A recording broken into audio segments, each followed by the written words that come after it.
Querido Teddy, muchas gracias por venir a este episodio el día de hoy, un episodio muy especial. Muchas gracias por estar aquí. Hola Comal, no, gracias por invitarme nuevamente a esta instancia de la For You Talks. Buenísimo. Em, Estimados auditores, estamos hoy día con profesor Tevi Ardiles, profesor de Biología y Química de Lab4U, magíster en Didáctica de la Ciencia y Product Manager de Lab4U. Yo grabé un episodio el año pasado con el profesor Esteban Ardiles. Hablamos de pedagogía queer y educación científica en el episodio 8 de Lab4U Talks. Los que no lo han escuchado, los invito a escuchar el episodio 8 de Lab4U Talks, pedagogía queer, qué es y cómo influye en la educación de las ciencias. Y hoy día estoy con la misma persona, pero ya no como profesor Esteban Ardiles, sino como profe Tevi Ardiles, con los pronouns ella. Tevi, cuéntanos un poquito desde el año pasado hasta el día de hoy, cómo ha cambiado esto, qué ha significado este cambio. Bueno, en realidad este cambio viene hace como 7 años. ¿Ya? Ha sido un proceso largo que en los últimos meses me di cuenta que llevaba tanto tiempo, que muchas cosas que yo creía con las cuales estaba rompiendo estereotipos, en realidad estaba solamente experimentando de qué manera me sentía más Mm. cómodo conmigo mismo, básicamente. Y en el proceso de la tesis, de la tesis de magíster, que fue un proceso muy, muy personal, muy de mirarme a mí mismo, entendí básicamente que no soy él, sino que tampoco soy ella. No. Aprendí a ser hombre y no soy el hombre que me enseñaron a ser. No viví las opresiones de ser mujer, entonces no tengo idea de lo que significa ser mujer. No puedo decir soy ella, pero puedo decir que soy ella y que soy una persona que fluctúa entre lo masculino, lo femenino, lo neutro. eh, y claro, entonces hoy día la forma en la que me veo a mí misma es como una persona de género fluido, de, como te decía, una persona que puede fluctuar entre él, ella, lo andrógino, lo mixto, lo Mm. neutro, dependiendo de cómo esté el día, básicamente, y de cómo yo me sienta en ese momento y qué es lo que yo quiera expresar en ese momento. Claro, claro. Y la tesis que tú haces alusión, tengo el título de la tesis Oh my, acá, perdón, pero estás en mute. hashtag 2020. Hashtag 2020. Sí, claro, claro, perdón. Em, Tevi, la tesis que haces alusión tú aquí es la pedagogía, y te estoy leyendo ahí textual, la pedagogía fleta en la formación de profesores de biología, una herramienta para la inclusión de temáticas LGBTIAQ+, en la enseñanza de la sexualidad. Para nuestros oyentes que no son de Chile, ¿no? Nuestros oyentes de México y otros países, la pedagogía fleta, Tevi, ¿a qué se refiere? La pedagogía fleta es básicamente lo mismo que la pedagogía queer, solo Perfecto, que entonces pedagogía queer, en Chile, en Chile el término sería fleto o fleta. la palabra queer es una palabra que fue insulto en los países angloparlantes, entonces cuando yo propongo esta tesis justamente en una lógica latinoamericana y en una lógica chilena, le adopto este otro nombre, este otro insulto, que era el Perfecto. insulto que nosotros en Chile recibíamos para poder empoderar y para poder resignificar ese insulto. Perfecto, perfecto. Esta tesis, tengo entendido que te marcó y es una tesis dentro del marco de la pedagogía queer o la pedagogía fleta en Chile. ¿Por qué elegiste esta tesis para poder trabajar en tu magíster de didáctica de las ciencias? O sea, hablamos de indagación, hablamos de epistemología de la ciencia, hablamos de filosofía de la ciencia y tenemos nuestros otros episodios en Lab4U Talks donde hablamos de estos temas, pero en un magíster de didáctica de la ciencia, ¿por qué este tema? Mira, es complejo porque yo también me lo pregunté en algún momento. ¿Ya? Yo empecé en pregrado trabajando con ciencia y género, Perfecto. con equidad de género en la educación científica. Diseñé una secuencia didáctica con enfoque de género para la enseñanza de la biología, del sistema nervioso en particular. Y cuando llegué al magíster, llegué con esa idea, como seguir un poco en la senda del género, de la equidad de género, de reivindicar la figura de la mujer, pero dentro del magíster me di cuenta que esa no era mi lucha, la verdad. Mm, Entonces, pero que había otra lucha que yo sí podía dar y que era una lucha que estaba muy, muy escondida y estaba muy mm, invisibilizada. Y esa lucha justamente era cómo poder educar a la población mm, desde una perspectiva científica en mm, temáticas de sexualidad y género. Entonces, claro, cuando tú miras el currículum nacional, y yo creo que los internacionales también, dentro de lo que hemos visto, toda la parte de reproducción y sexualidad se trabaja como tópico en biología. mm. Entonces, ¿qué es lo que se enseña? ¿Qué es lo que no se enseña? ¿Cómo se enseña? Es parte de la didáctica de la ciencia, de hecho, porque está enmarcado en la biología. Entonces, en ese sentido, como que decidí verlo por ahí, por un lado de la formación inicial docente de los profesores de biología, pero para eso era como, que hay mucho por hacer. Entonces el primer paso era cómo se sienten los estudiantes y cómo se sienten los profesores con esto. Claro, claro. Dentro del marco de la educación científica y la educación de biología, ¿no? Sexual, claro. Sexual, donde la temática de reproducción y sexualidad toma un rol clave y fundamental en esta enseñanza, y si no lo enseñamos de una forma inclusiva, estaríamos cometiendo un error. Exacto. Que era un poco lo que conversábamos en el episodio anterior, para que lo vayan a Claro. escuchar, ¿cierto? Que la naturaleza no se presenta de manera dicotómica, ni absoluta, ni binaria. Eso fue como el inicio del Ujú. core de esta investigación, ¿cierto? Y empezamos a indagar con los estudiantes. Y lo que más nos llamó la atención, más allá de la idea de naturalidad, que eso en el fondo es el problema epistémico, justamente, y ontológico que trabaja la enseñanza de la biología, es qué es lo natural y qué no es y qué es lo antinatural en educación sexual, digamos. Claro, Entonces, cuando tú te metes ahí, es complejo, es una cosa súper compleja de desenmarañar. claro. ¿Por qué crees que es importante que los profesores de biología y los profesores de ciencia entendamos esto?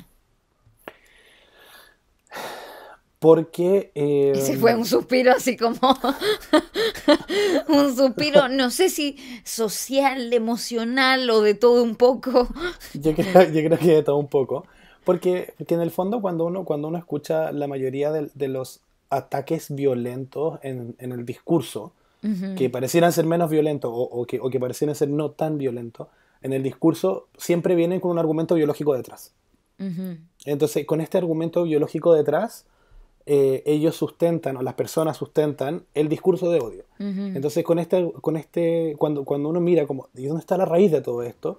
Entonces, no son mensajes que aparecen en la tele, un poco en la política los transmite mucho, mm, algunas otras instituciones también, pero, pero claro, uno piensa y dice, ok, todas estas personas pasaron por el colegio, ujú, todas estas personas aprendieron biología. ujú, Entonces, si este es el argumento que están teniendo, ¿qué les estamos enseñando en biología? ujú, Para que se construya de esta manera. Para que pensemos que las cosas son XX, XY o XY en ujú, términos cromosómicos y como que no hay más. ujú, Entonces, es importante que los profesores de ciencia, o sea, que los profesores de ciencia entendamos que tenemos una responsabilidad no solamente curricular, sino que social. Que ujú. lo que los estudiantes aprenden en la clase de ciencia lo usan día a día. Si los estudiantes no aprenden sobre vacunas, tenemos un problema cierto después cuando llega una Mm, pandemia como la que estamos viviendo. mm, Si las personas no aprenden sobre cambio climático, entonces no van a tener conciencia de reciclaje, cuidado del mm. agua, qué sé yo. Si las personas no aprenden que la naturaleza no es binaria, entonces no van a tener conciencia de que el asunto es así. Claro, entonces esto es un desarrollo del pensamiento científico, un pensamiento crítico. Esto es alfabetismo científico, al fin y al cabo, Exactamente. que tiene un impacto en la ciencia y en la sociedad, ¿no? Sí. Hoy día lo que nos está pasando como sociedad es que dejamos la ciencia de lado, ¿no? Eso es de laboratorio, eso es, y lo dejamos fuera de la conversación social, y ahí es donde está el error, y el rol que jugamos y que juegan los científicos y los profesores de ciencia. Nosotros en ese sentido reconocemos a nivel didáctico al menos tres niveles de la alfabetización científica. ¿Ya? Cuéntame Una, cuáles son esos tres niveles de la alfabetización científica. el primer nivel que nosotros reconocemos es un nivel teórico, es como como enseñar ciencia para que las personas sean futuros científicos, que es un enfoque muy utilitario, muy materialista de la alfabetización. El segundo es aprender procesos científicos, así como no solamente manipular cosas, sino que aprender a medir. Que eso también desarrolla una forma de pensar. Claro, y ahí viene todo el tema de las habilidades de investigación, observar, hipotetizar, etcétera, etcétera. Y hay un tercer foco que es para mí el más importante, que es el foco crítico emancipatorio, que en el fondo responde un poco al para qué aprendemos ciencia. Entonces, ok, sabemos conceptos básicos científicos, perfecto, es súper útil, es necesario. Sabemos proceso y procedimiento. Cada vez que nosotros hacemos una acción en la vida, así como, oye, me voy a ir a comprar una polera, pero no sé qué polera escoger, estamos utilizando el método científico, entre comillas, la investigación científica, para decidirlo, pero el para qué aprendemos ciencia tiene que ver con las cosas centrales, los problemas reales que están en la sociedad y que el conocimiento científico nos ayuda a dilucidar. Entonces, eso es un foco crítico emancipatorio, y cuando nosotros hablamos de las problemáticas que son sociocientíficas, apuntamos a ese foco. Y la educación sexual y la naturaleza no binaria es un foco sociocientífico en ese sentido. Entonces, Perfecto. es conocimiento científico que nos ayuda a emanciparnos de la norma, digamos, en la que estamos encuadrados. Perfecto, perfecto. Entonces, tenemos un nivel, este era el último que hablas, el nivel 3, ¿no? El nivel 3. De la alfabetización científica. Es como una pirámide, el de arriba. Perfecto. Entonces, tenemos número 1, formando la futura fuerza laboral científica, tecnológica, ingenieril, que llamamos muchas veces STEM, eso es para otro podcast, pero, Claro. pero tenemos número 1, la formación de talento futuro, STEM, donde el entender la diferencia entre distancia y desplazamiento, importante para Básico. poder, Básico, ¿no? claro. Velocidad y rapidez, básico para poder tener una base, ¿no? Para poder desarrollar este pensamiento científico, que es el nivel 2 ahora, ¿no? ¿Cómo Claro, pienso? ¿No? claro, ¿Cómo pienso? Y el número 3 es el por qué, el para claro. qué, ¿no? Y ahí entra la profundidad de lo que estamos hablando en esta conversación. Exactamente. Perfecto, buenísimo, me encanta. En el podcast anterior hablamos de pedagogía queer. Podemos dar un repaso de qué es pedagogía queer y pedagogía fleta. Elegiste esta tesis, entendemos la importancia para los profesores de ciencia y biología, pero demos un repaso de por qué esto es importante. Y hoy día es 27 de junio, mañana 28 de junio vamos a publicar este podcast. Esta conmemoración, ¿no? Desde este día tan importante para nosotros como sociedad, como educadores de ciencia, si nos puedes hablar un poquito de eso.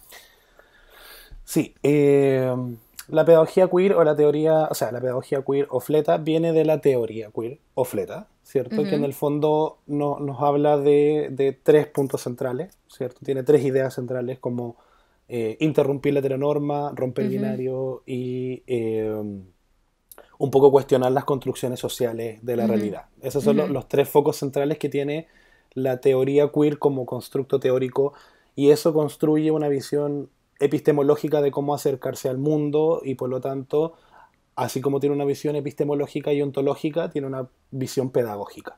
perfecto. Y en el fondo la pedagogía queer es en el Mm, fondo cómo estos tres grandes principios se llevan a mm, la sala de clase. perfecto. Y en el fondo se cuestionan las prácticas hegemónicas dentro de la escuela, dentro de las asignaturas, dentro de las prácticas. Perfecto. Y nosotros cuando hicimos la tesis llegábamos a la conclusión de que el core central de la pedagogía fleta era reconocer. O Mm, sea, cuando nosotros hablamos de una pedagogía fleta, estamos hablando de un sujeto, profesor, profesora, profesore, que se reconoce a sí mismo, a sí mm, mismo como una persona que siente, como una persona que tiene deseos, que tiene problemas, que se para frente a humanos, frente a mm, personas, no frente a estudiantes solamente, sino que humanos, personas, y que él también es una persona, o ella también es una persona. Entonces se reconoce a sí mismo, reconoce al otro, mm, y reconoce al otro en toda su faceta. Entonces mm, reconoce su sentir, su pensar, su cuerpo. En la pedagogía fleta el cuerpo es muy importante. Muchas de las discriminaciones hoy en mm, día vienen por el cuerpo, por la estatura, por el peso, por el color de mm, piel, por cualquier cosa. Entonces, en la pedagogía fleta, en la pedagogía queer es muy importante reconocer el cuerpo de la otra persona como algo material, como algo importante, como algo que se respeta y que Mm, se reconoce. mm, Entonces, tú reconoces al otro, te reconoces a ti mismo y, y en términos educativos tú reconoces el contenido y mm. reconoces en el fondo no solamente el contenido, sino que las habilidades que quieres transmitir y qué sé yo, y cuestiona en ese sentido. Entonces, tengo que enseñar A, Mm, pero A, ¿está dentro de la norma o fuera de la norma? Tengo que perfecto. enseñar familia. ¿Qué es familia? Mm, mm. ¿Y puedes dar, tendrás algún ejemplo que hayas visto, ya sea en la tesis o en esta misma deconstrucción que estás haciendo de la teoría queer y su relación con la pedagogía queer? Y hablaste de estos tres, de deconstruir la construcción social de la identidad, romper estos binarios y tercero, y interrumpir la heteronormativa normatividad, ¿no? Claro. ¿Tienes algún ejemplo que haya salido de la tesis para que nuestros oyentes puedan entender mejor, como con un ejemplo concreto de alguna temática de una clase de biología, que uno puede tomar este ejemplo y decir, ok, aquí puedo aplicar pedagogía queer? Claro. Por ejemplo, mira, en la tesis salió, de hecho, como la frase central que guió toda la tesis fue que un estudiante de segundo año nos dijo, a mi sexualidad no me lo pasaron.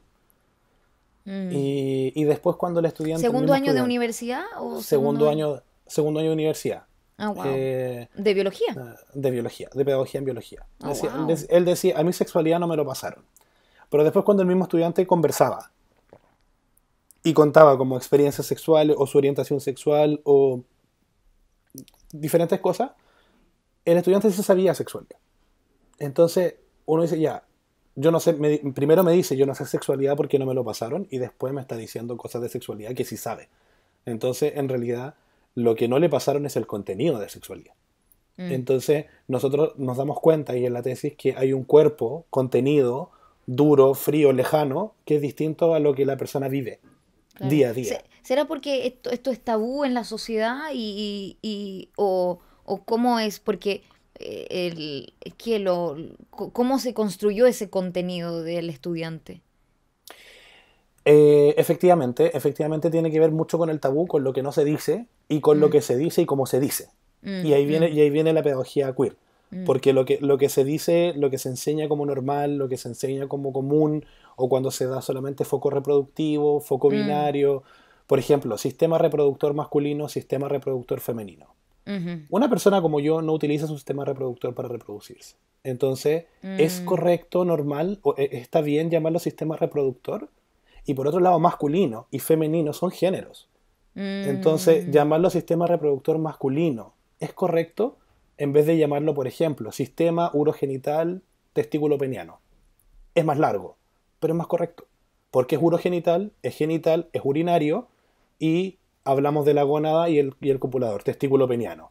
Hablar de, no sé, mm, de mujer embarazada o hablar de persona gestante. Una persona gestante es una persona independiente de su género que puede gestar. Un hombre trans con útero puede gestar. Un hombre trans con útero puede menstruar. Por lo tanto, es una persona menstruante. claro. No es Wow. una. Sí. Aquí hay ejemplos concretos, me encantan. Aquí hay hartas ideas. ¿Cómo estamos aplicando esto en el currículum? Por ejemplo, podemos dar el ejemplo de Chile, ¿no? El currículum nacional de Chile se está pensando en una perspectiva de género o en inglés habla mucho de gender lens, ¿no? Ujú. ¿Se está pensando en esto o lo ves lejano? Con mucho orgullo te digo que creo que se está pensando. Como en el currículum actual es un currículum que igual es antiguo, del 2009, si no me equivoco. No, la última reforma es del 2015. Del 2015, que se empezó el 2009, eh, pero 2015 igual ya son 7 años.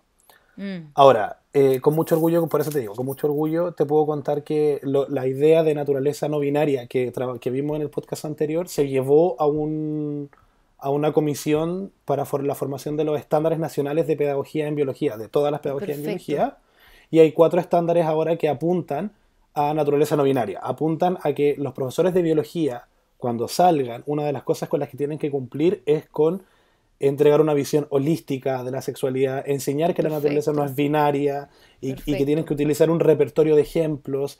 De hecho, si podemos hacer un spoiler ahí, nosotros como Lab4U en el departamento de contenido estamos construyendo un par de experimentos que van en esa línea para poder dar este repertorio de ejemplos de que la naturaleza no es binaria y cómo eso pasa. Entonces, en el fondo, eso está a nivel de exigencia para las pedagogías. Perfecto. Una vez que estén las pedagogías, va a pasar probablemente a la prueba inicia, después a la evaluación docente y por lo tanto tiene que entrar al currículum. Eventualmente tiene que entrar al currículum. Perfecto. O sea, por lo que estoy entendiendo es que el Ministerio de Educación sí está caminando en el camino indicado, pero todavía no hay cambios estructurales. Claro.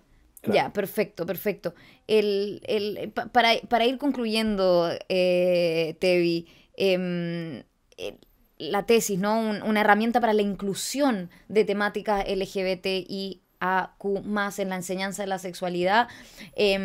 Si yo no soy un profesora de la comunidad LGBT, ¿cómo puedo yo tomar esto para ser más inclusivo? Inclusive. Qué buena pregunta, Comal, porque la mayoría de los profesores que hacen clases en la escuela no son LGBT, efectivamente. Los profesores que somos LGBT, Q+, y AQ+, somos pocos. Entonces, efectivamente, ahí, de nuevo, la clave y la conclusión siempre de la tesis fue reconocer. Fue reconocerse y no separarse. Los profesores tenemos el problema de que nos disociamos cuando hacemos clase.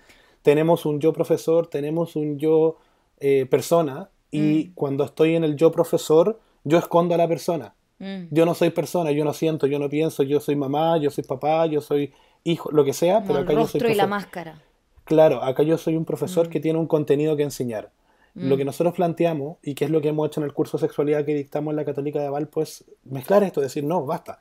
No somos cosas distintas, somos la misma persona y que estamos educando a personas. Entonces, como persona heterosexual, ser consciente de tus privilegios, ser consciente de las cosas que has vivido y reconocerte a ti mismo como esa persona, como esa figura, frente a personas que son distintas a ti. Eso es lo esencial y lo base, para Claro. poder reconocer al otro y que el otro se pueda sentir reconocido también. Totalmente. Y esto tiene un impacto muy grande en la vida de los estudiantes. Sabemos que tenemos diversidad en los estudiantes y si queremos desarrollar una herramienta inclusiva, ¿no? En la educación científica, tenemos que pensar en nuestro entorno, no solamente en los profesores de ciencias, sino que también en los estudiantes. Profesor Tevi, profe Tevi, muchísimas gracias por esta conversación. No sé si hay algo más que quieras compartir. No, siempre es muy grato estar acá, siempre es muy grato hablar de estas cosas y muchas gracias por la invitación, Comal, como siempre. No, encantada. Hoy día, 27 de junio, mañana, podemos concluir con eso. ¿Qué se conmemora mañana? Mañana Bueno, se conmemora... publicamos el podcast mañana, pero los Sí, que lo escuchan lo van a escuchar ese día, ¿no? ¿Qué se conmemora el 28 el de junio? 28. El 28 de junio se conmemora la primera vez que hubo disturbios, entre comillas, que hubo manifestación por parte de la comunidad LGBT hace ya varios años, creo que son como 50, 60 años, en Nueva York. Perfecto. Y se conmemora en todas partes del mundo, como todo el mes del Pride. Si bien una mezcla como entre fiesta, porque estamos orgullosos de ser quienes somos, pero por otro lado decir, oye, existimos. Oye, no somos ciudadanos de segunda clase. Oye, tenemos derechos. Y esos derechos los estudiantes también los tienen. Y muchas veces nosotros, como adultos, como profesores, vulneramos esos derechos. Y no deberíamos hacer eso. Deberíamos ser personas que resguarden esos derechos. Totalmente.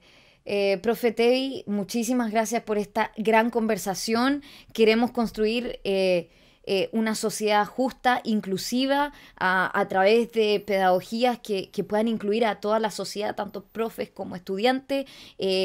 Los invito a escuchar el episodio anterior y este episodio, ¿no? Una herramienta para la inclusión en las temáticas LGBTIAQ+, en la enseñanza de la ciencia y la sexualidad. Profe Tevi, muchísimas gracias. No, Comal, muchas gracias a ti. Nos vemos pronto. Que estés bien. Chao, chao. Nos vemos. Gracias. Chao.